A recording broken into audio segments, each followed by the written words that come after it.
Legend of Yufei, Chapter 37. Okay, so Kang Wang and his ministers, they're literally trapped. Wuzu's forces are coming from everywhere.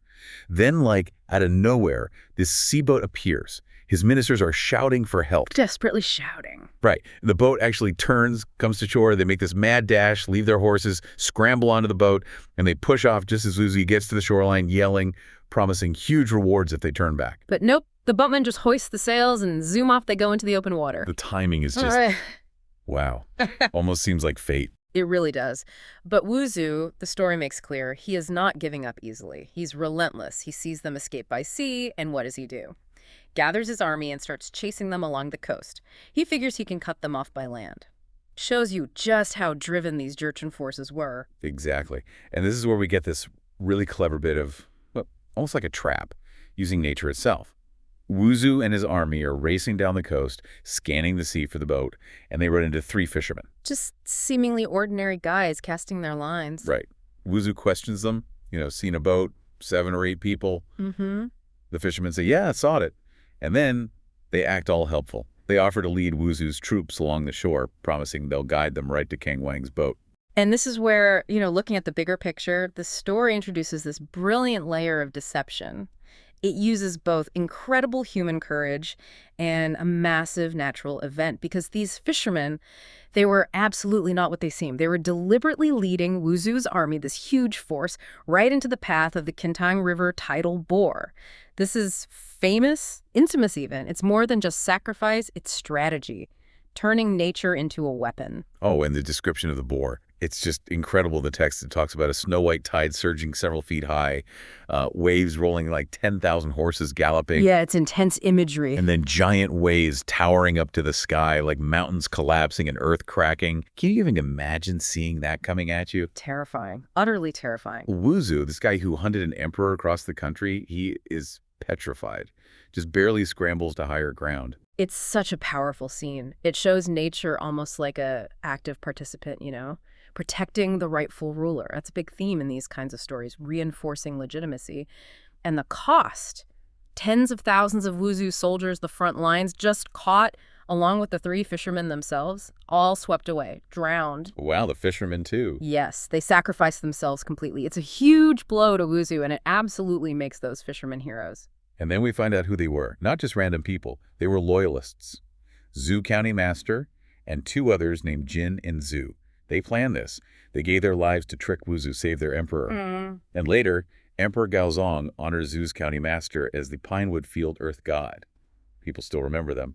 So what does this episode tell us about loyalty then? Well, it's this amazing mix, isn't it? You've got raw human courage meeting what feels like divine timing or intervention with the tide, using the tidal bore, which is this known but unpredictable force. It elevates their sacrifice beyond just a clever trick. It really frames nature as being on the side of the rightful emperor, which, as I said, is huge for reinforcing his legitimacy in Chinese tradition. And it shows how ordinary people, driven by intense loyalty, can literally change the course of history, turning nature into a weapon. Okay, so Kang Wang escapes Wuzu's army, escapes this terrifying tide, Oracle number 1, right? But his troubles are far from over. Almost immediately after surviving that, he gets captured again, out on the sea. Right, adrift again. But this time it's a totally different kind of threat, which brings us to this really fascinating part, the bandits' code of honor. Yeah, this shifts things completely. We move from, external armies and nature to an internal moral conflict, right within the context of the Song dynasty itself. Exactly.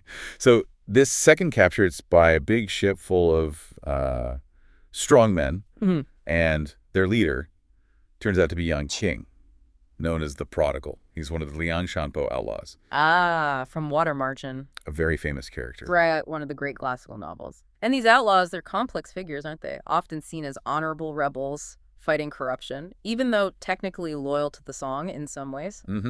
They have their own code. So Yang Qing wanting to capture the emperor, immediately, this isn't just piracy.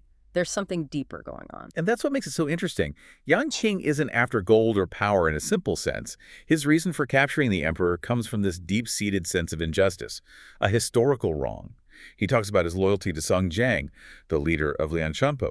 Song Jiang was loyal to the Song dynasty, but he got betrayed and killed by corrupt officials, guys like Cai Jing and Teng Guan. Ah, right, the classic villains. Exactly. So Yan Qing feels this burning resentment over that betrayal. It shows that even people outside the law, these outlaws, they operate by their own, sometimes very strict moral principles. Okay, so Yan Qing has the emperor, but then one of Kang Wang's ministers, Li Gang, steps forward. And he's incredibly brave and smart. He doesn't beg, doesn't offer money. He just calls Yan Qing out. A bold move. Totally. Yeah. He points out the hypocrisy. Like, why are you bothering the current emperor when the real bad guys, the ones who actually betrayed your leader, Song Jiang, guys like Cai Jing and Teng Guan, are unpunished? He basically tells Yan Qing he's aiming his anger at the wrong target. Go after the real villains. And this is such a key moment, not just for the plot, but for what the story's saying about loyalty and justice. Li Gang's argument hits home precisely because it appeals to Yan Qing's own code of honor, that sense of justice we just talked about. Yan Qing is genuinely moved. He sees the truth in it. Why punish this guy when the real betrayers are still around? It's a powerful critique of the corruption in the system. And then, the surprise twist. Yan Qing, living up to that complex honor code, tells his men to let Kang Wang and the ministers go, puts them back on their own ship, sets them adrift again, but spares their lives. It really makes you ask, doesn't it? What is true loyalty? Who do you owe it to? The ruler? The dynasty? Or maybe some higher idea of justice? And how far does morality reach, even among outlaws? It's this moment of unexpected justice, this kind of shared understanding of principles. It suggests that honor isn't always where you expect to find it, especially when the official system is rotten. It's about moral authority, which even an outlaw leader can recognize. Okay, so from the tide's fury to an outlaw's mercy, Kang Wang's journey is just one escape after another. But even after Yan Qing lets them go, they're adrift again, starving, at rock bottom, totally despairing. You think it can't get any worse. Exactly. And it's right then, when all hope seems completely gone, that the story takes its most, well, miraculous turn.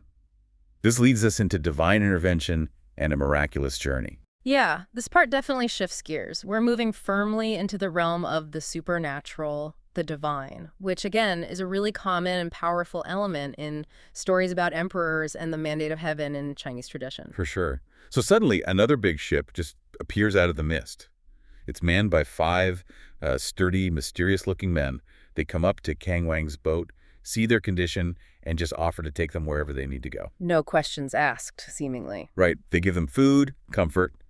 Kang Wang is obviously incredibly grateful, promises them huge rewards if he ever gets back to power. And that contrast is so sharp.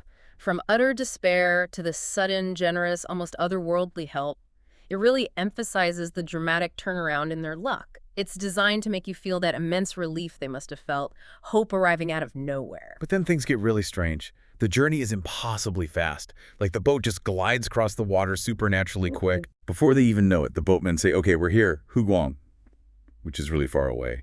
Kang Wang and his ministers are like, no way, can't be. They're skeptical. Understandably. But when they get off the boat, they find themselves at Huangzu Jibaguan, which is exactly where they needed to be. It's like they teleported. The speed just defies all logic, right? Yeah. It's a clear signal that something extraordinary is happening, beyond human power.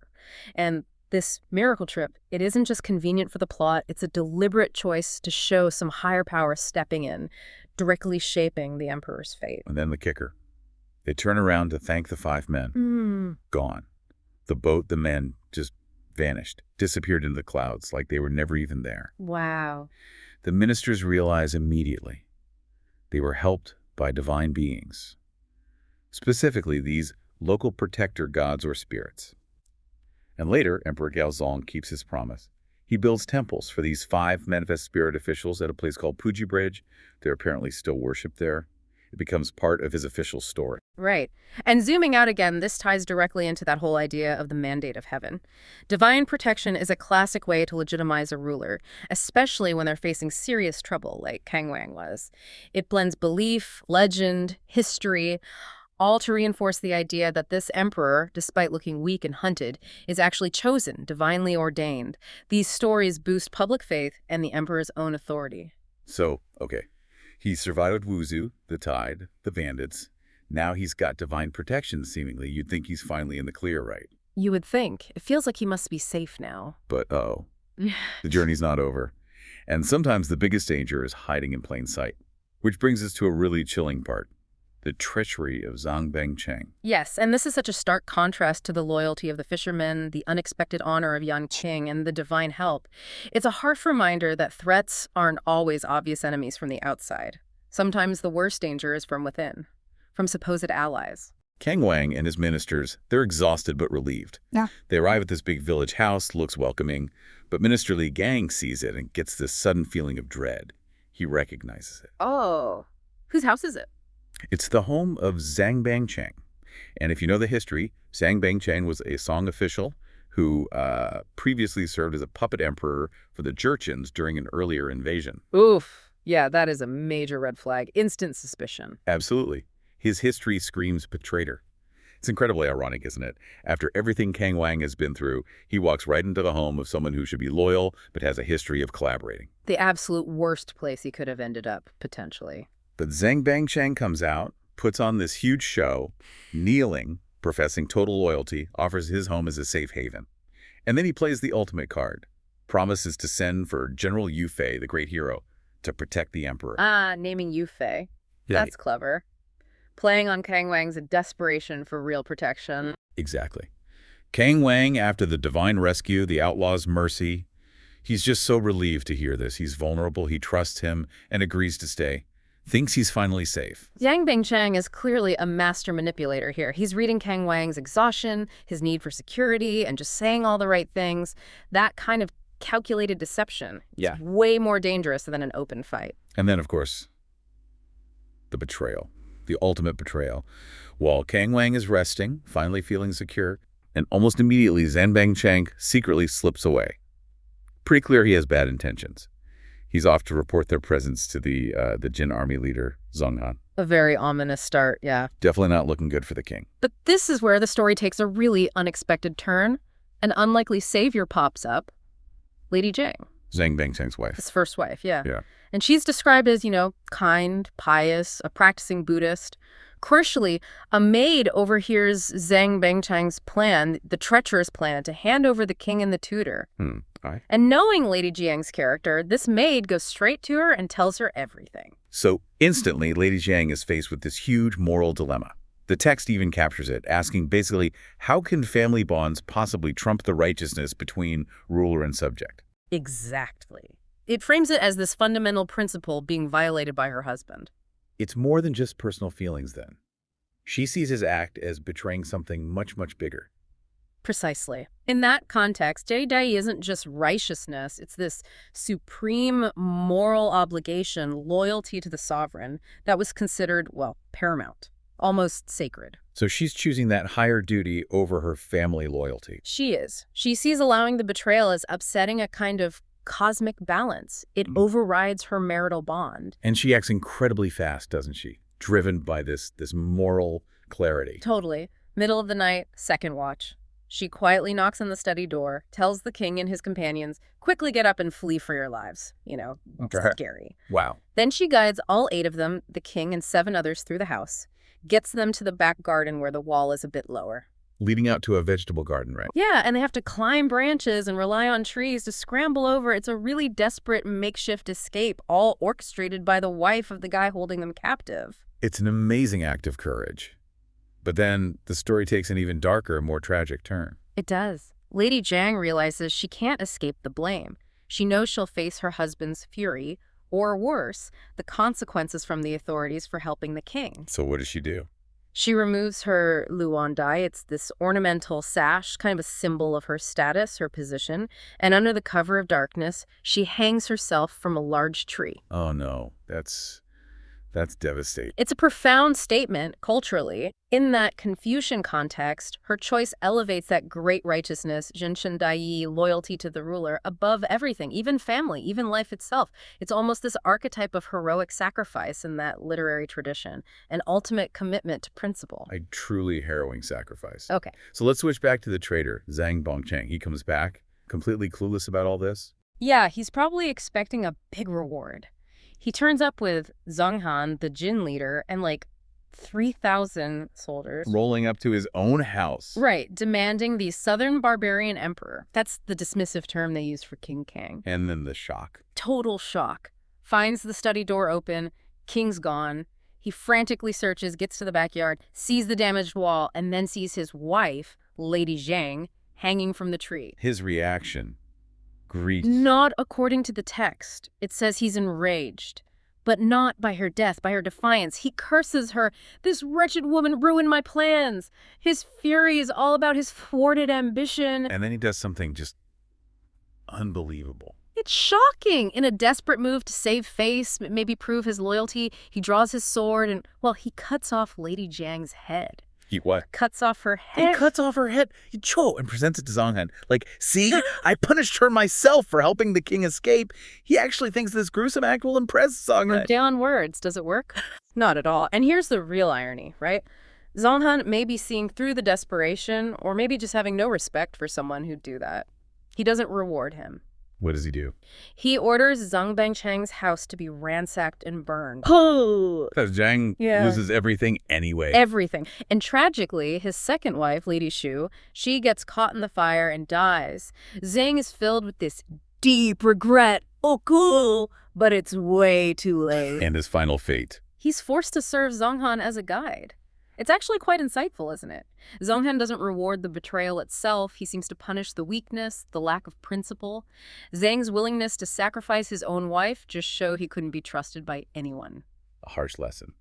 Loyalty to values might actually be more strategic than just sucking up to power. Seems that way here, yeah. Okay, so while Zhang Bangcheng meets his rather grim end, King Kang is still out there on the run, just escaped one trap. But his trials are far, far from over. Another danger, disguised as help, is already waiting. Right. They've been fleeing half the night, exhausted, and they run into this other guy, Wang Duo. And Wang Duo puts on this big show, pretends he's overjoyed, super loyal to see the king, invites the whole weary group to his home, promises food, rest, even says he'll escort them to Ganzhou to meet the famous General Yu Fei. Sounds like exactly what they need, a miracle. Yeah, except it's another setup, a cunning trap. As soon as they're inside, Wang Duo drops the act, orders his family generals, tie them all up and imprison them in the backyard.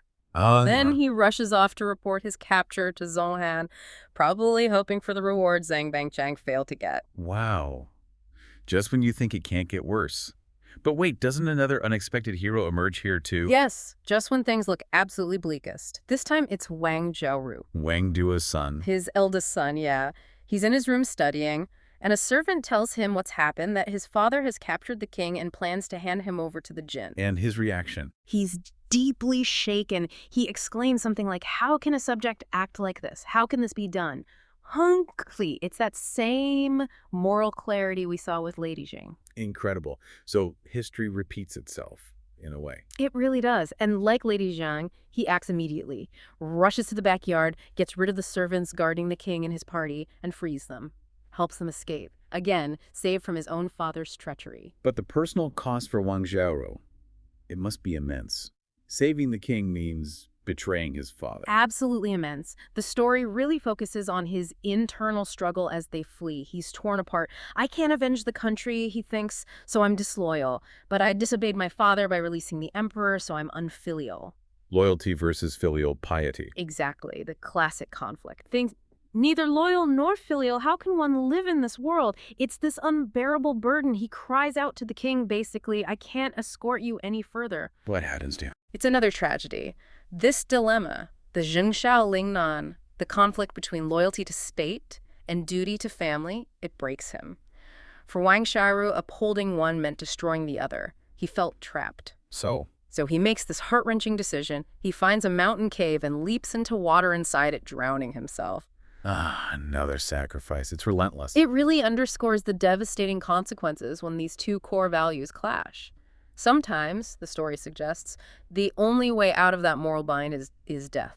A powerful point about how these huge principles play out in very personal, very tragic ways. And what about the father, Wang Duo? Does he face consequences? Oh yes, the cycle continues. He meets Zhang Han and Zhang Bangcheng, probably feeling pretty smug reporting his capture. But Zhang Han already knows. Yep. Just like with Zhang Bangcheng, the news travels fast. Wang Duo's own servants have already told Zhang Han about Wang Zhaoru freeing the king. Zhang Han is furious. And the punishment? Same as before. Orders Wang Duo's home ransacked and burned. Wang Duo is left regretting everything, thinking, if I'd known Zonhan was so vicious, why did I bother being a traitor? Too little, too late. Way too late, and just like Zhang Bangshang, he's forced to become a guide for the Jin army. Utterly disgraced. So 2 traitors down, both ruined.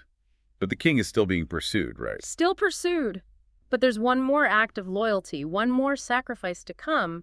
We meet Wang Dishu, the family general who was loyal to the son, Wang Sharu. He actually tries to follow Wang Sharu after the king escapes, maybe out of loyalty or concern. Okay. But Wang Duo, the father, now desperate, spots him. And trying to curry any favor with Zonhan, he points Dishu out, saying, hey, this guy knows the roads really well. He'd be a great guide to catch King Kang. So Wang Dishu is forced into guiding the pursuers. Exactly. Forced into this terrible position. But he secretly hatches a brave plan. He thinks, okay, better to lead them over mountains and ridges, waste time, delay them, so the king can get away. Clever. How does he do it? He even pretends he can't ride a horse.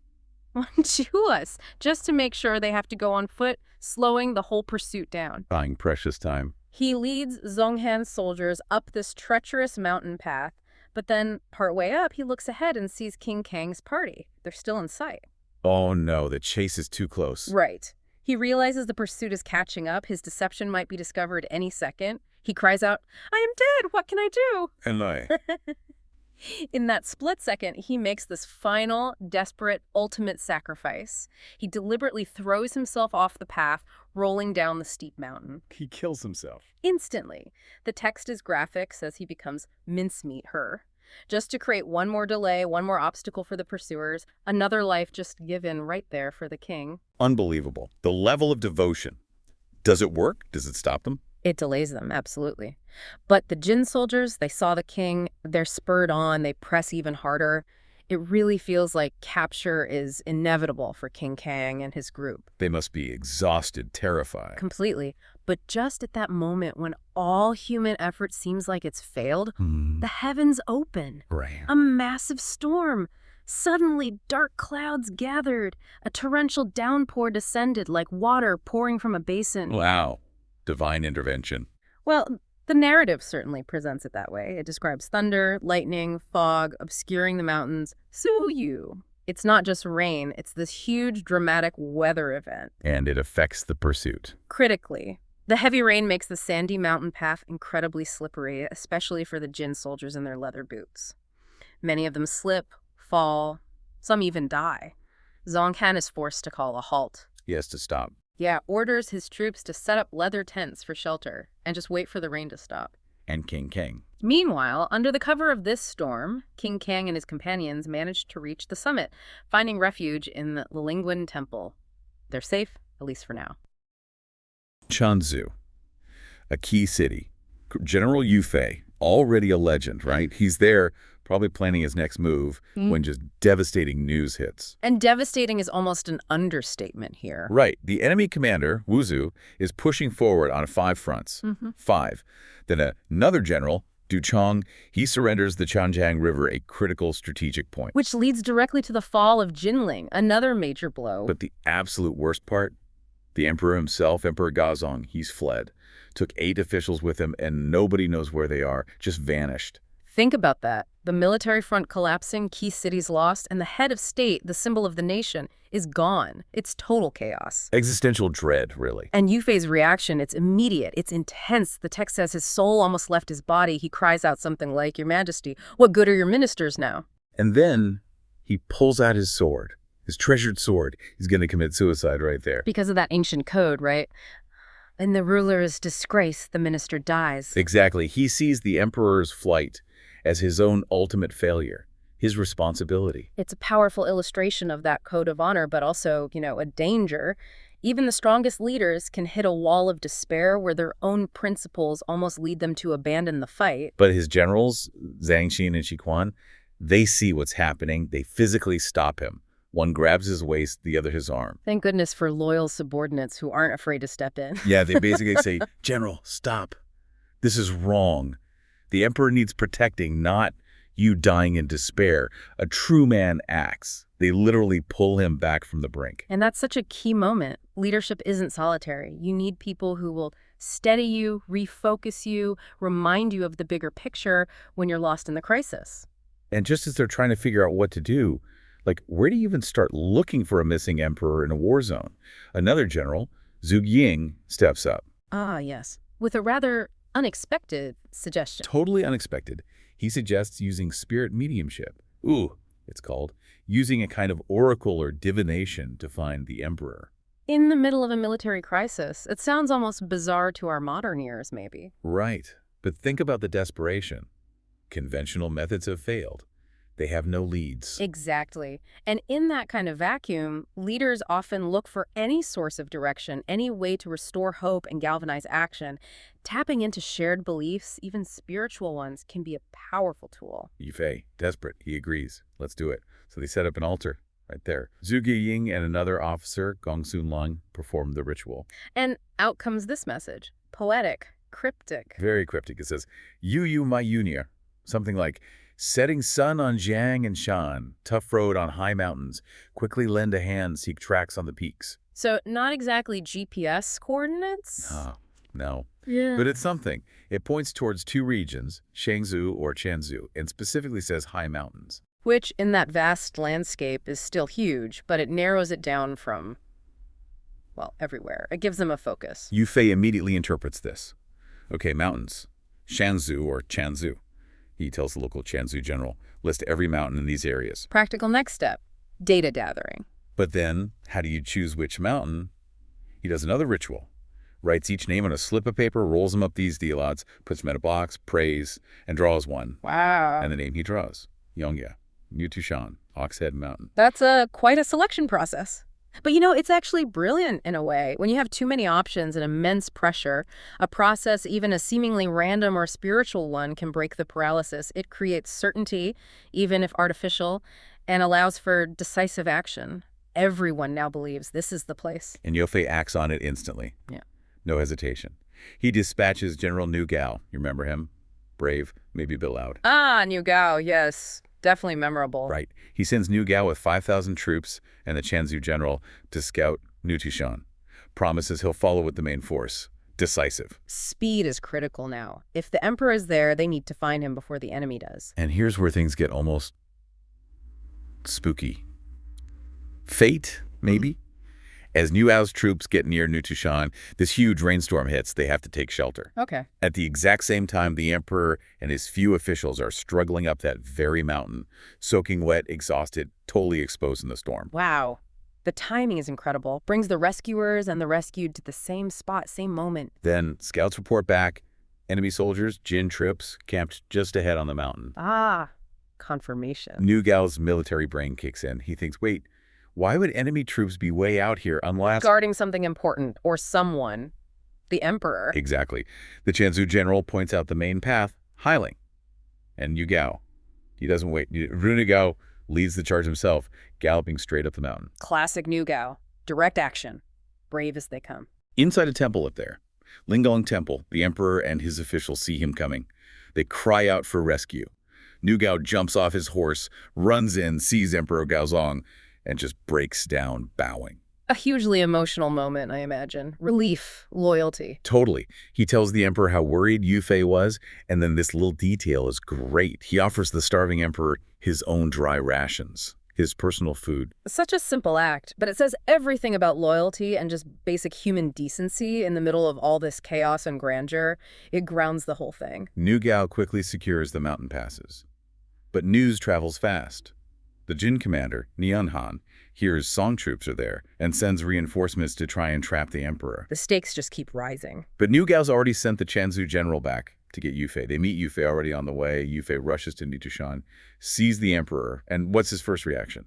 He apologizes, humbly apologizes for failing to protect him. Even after finding him, that really underscores Yu Fei's character. It's always about duty, responsibility, loyalty to the emperor above all else. The emperor, Gaozong, he's still shaken. He blames two treacherous officials ruined the country. He talks about his terrible journey, feels feverish from being soaked. He's safe, but fragile. And that phrase, treacherous officials, it's important. It hints at the internal problems, the political backstabbing that weakened the Song dynasty even before the external attacks. It wasn't just the Jurchens, it was rot from within, too. So they need proper lodging.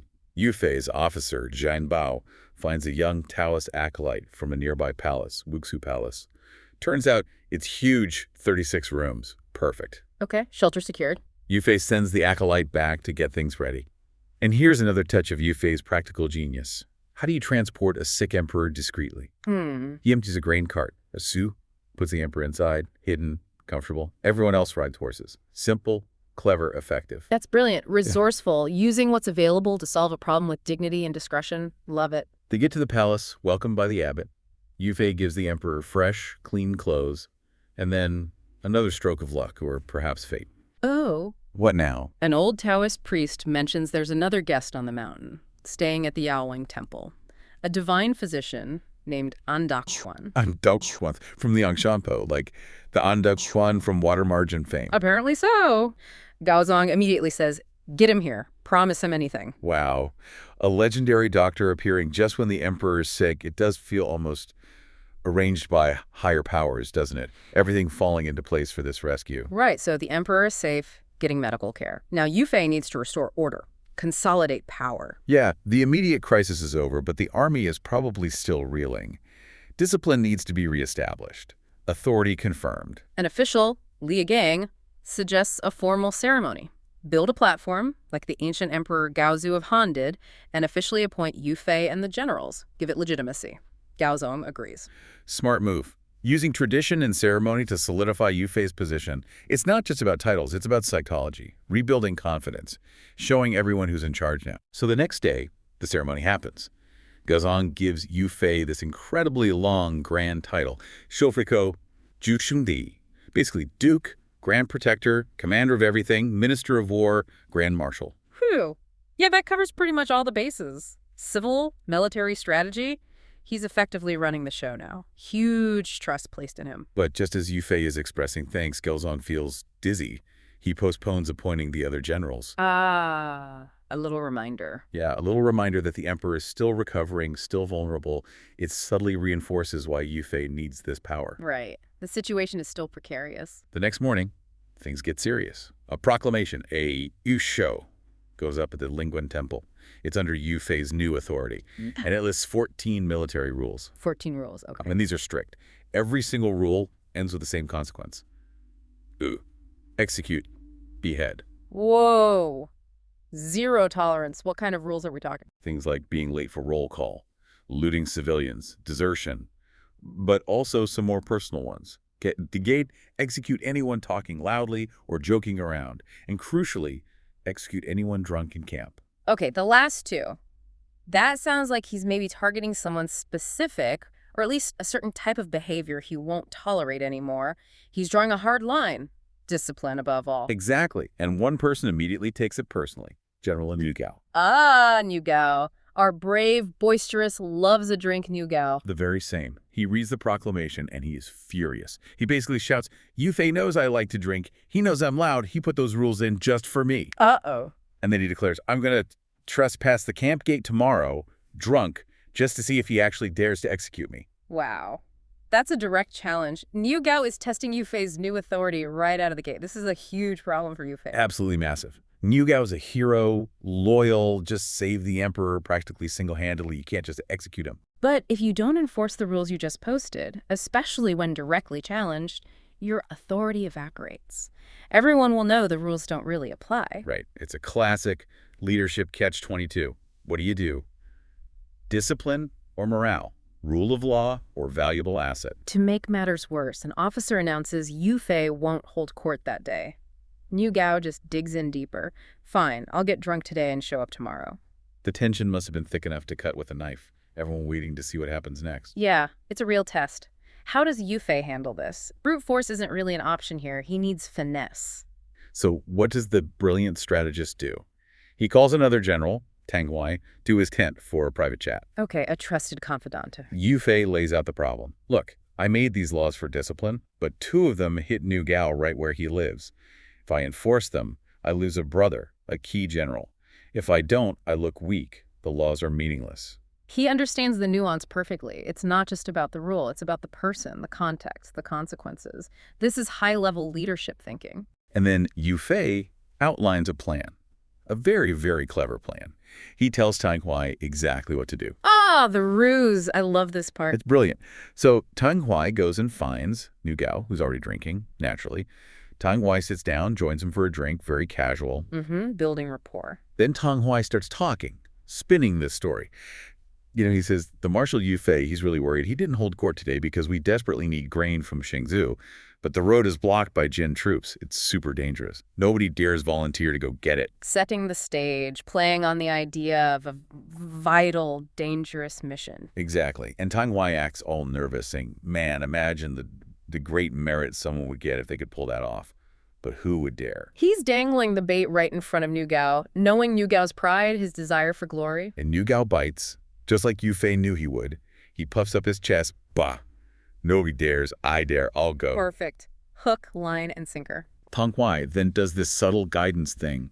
Wow, General, you're brave. But listen, if you really want to get the first merit, the top honor for this, you should probably, not drink tonight.